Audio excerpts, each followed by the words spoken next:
Hello, Outlaw Bookseller here again, Stephen E. Andrews. This is another Shelfie, because they seem to be going down well with my chums. So this is my second interesting shelf. All my shelves are interesting, of course, but I call this an interesting shelf because it has a variety of different things which normally you wouldn't find together. And they're kind of grouped by format, really, and they display the sort of breadth of my interest because yes, I'm obviously a SF nut, but I like all sorts of other things as well. So I'll just scan through. On the far left there you can see The Sea on Fire by Howard Cannell, which I talked about the other day. If you haven't read it, do. Howard's a great guy, great novelist.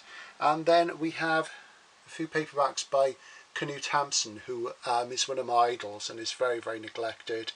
Great Norwegian writer, won the Nobel Prize, and if you like modernism, he sort of falls sort of chronologically between Dostoevsky and Hesse, and he is akin to both of them, and those are Souvenir Press books, and I really recommend. His most famous book is Hunger. Of the four here, Growth of the Soil is a wonderful novel. Dreamers and Mysteries are both great as well. Then An Obscurity by Trevor Hoyle, I'll talk about one day. Anna Kavan, who I've already mentioned briefly, I think. Just zooming up a little bit there.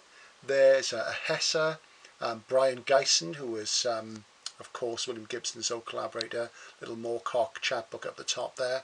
Zooming down then, Yukio Mishima, and a new issue, which came out quite recently, of one of my favourite novels, but a writer I want to talk about at some stage in depth. Let me just pull this Yukio out so I can get at the book I want to talk about.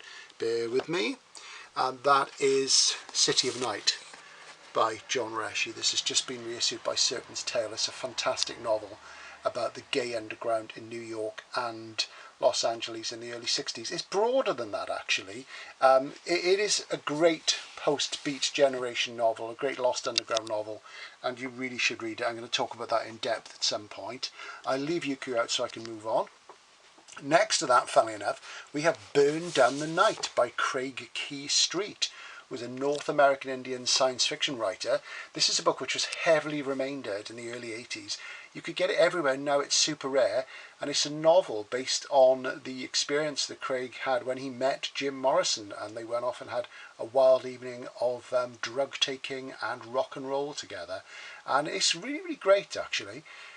If you ever see it, pick it up, because it is very, very rare now, but you couldn't give it away years ago. And funnily enough, Jim Morrison was very, very keen on the writings of John Reshi, particularly City of Night, and he actually quoted lyrics. He took lyrics from the text of City of Night, and I'll talk about that when I do a video again, as I say, about Reshi. So, moving on, Dorothea Tanning, great artist. Then Alexander Trocchi, published by Calder, Kane's book, Young Adam. I can't really say enough good about those books. Classic underground books. I'm going to do something about him as well. One of my favourite books, Andy Warhol, impeccable, A to B and Back Again, now retitled The Philosophy of Andy Warhol, which is a really boring title. Then a bit of New York Review of Books, not all of the ones I have, just some. That little tile in front there is from Sorrento. That's again part of my obsession with the Amalfi Coast. And then there's a bit of fossilised wood there, which my grandfather gave me. It was covered in dust. He found this underground, you know, and of course that was laid down in the Carboniferous era, the Devonian period, and that's what coal is, of course. It's fossilised trees, and you know, sadly, coal. Even though coal mines are gone, which is a good thing, it's a sad thing in Wales at the time, but for global warming it was a good thing. There's a little badge there, book truck out of print, and a book selling trolley, and this is how we roll. I should really wear these in these videos. Just moving up there, a few little small books in the Handyman series. These are super rare now, little underground books. I'll talk about those one day. Zooming back down and getting that out of the way. Alex Garland, The Beach, a very popular book but very underrated, I feel. The Magnificent Kemnen's Tapping the Source, the surf noir novel. These are all things I'm going to talk about in depth. A couple of novels by Per Wahlöö, the great Swedish political crime novelist who died very young. Then Tim O'Brien's absolutely magnificent The Things They Carried, which is probably the best mainstream novel I've read this century. I'm going to do a clip about this very soon, and it's just so moving and sublime book, absolutely fantastic. So I'm going to come back and do a clip about that at some stage. We've got about 4 minutes left. You can do 10 minutes on this, and that seems to be the maximum. There's Paddington Bear there, and hello Paddington. That's a card that my friend Gary Cartwright, who I believe is subscribed. I've been reading alongside Gary for many years. He's a great friend of mine in my youth, still is now. Thanks for that, Gary. I've still got Paddington. He's the man, or the bear, I should say. Steve Erickson, Zeroville, another book I'm going to talk about. Absolutely fantastic, amazing novel.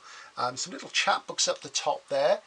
We've got Jim Morrison, we've got Burroughs and Ginsberg, more Burroughs.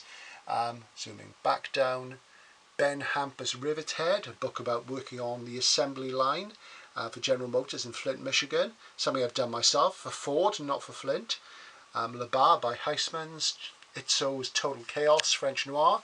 A proof copy of Richard Hell's Go Now, Punk Rock.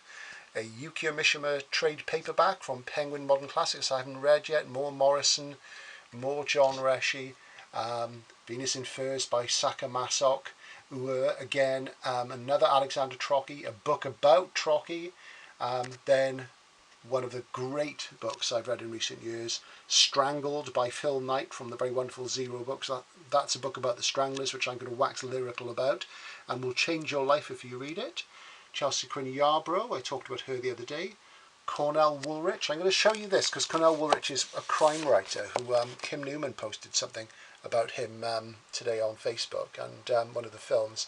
And that's a Jim Steranko cover. Any comics fans of the 60s, 70s vintage who know Steranko, The Bride Wore Black. Nearly everything Woolrich wrote had black in the title, and he had quite a black life. He's a really interesting noir writer, funnily enough. So we'll cover him at some point. I've not read much, and I do need to read more, but I find a lot of people I talk to about crime fiction have never heard of him. There isn't anything in print in the UK, which is fairly typical. Into the corner there, a couple of books by Hugh Cornwell of the Stranglers. His Song by Song, and his first novel, Window on the World, published by Quartet, which is his best novel. So that's another Shelfie. I'm just going to zip back along quietly, have a little look again at a couple more books I missed at the top. Isabel Eberhardt, a couple of those, I mentioned her the other day. The Green Child by Herbert Reed, fantastic novel, totally uncategorizable. I'll talk about that at some point. And Howard Devoto's lyrics in the wonderful Black Spring Press, It Only Looks as If It Hurts. This is Outlaw Bookseller. This is another Shelfie, an interesting Shelfie. One more interesting shelf to come. And I hope you enjoyed that. And hi to Gary and hi to Mark Anderson, who's also been very supportive. Thanks, guys. And Outlaw Bookseller over and out for now.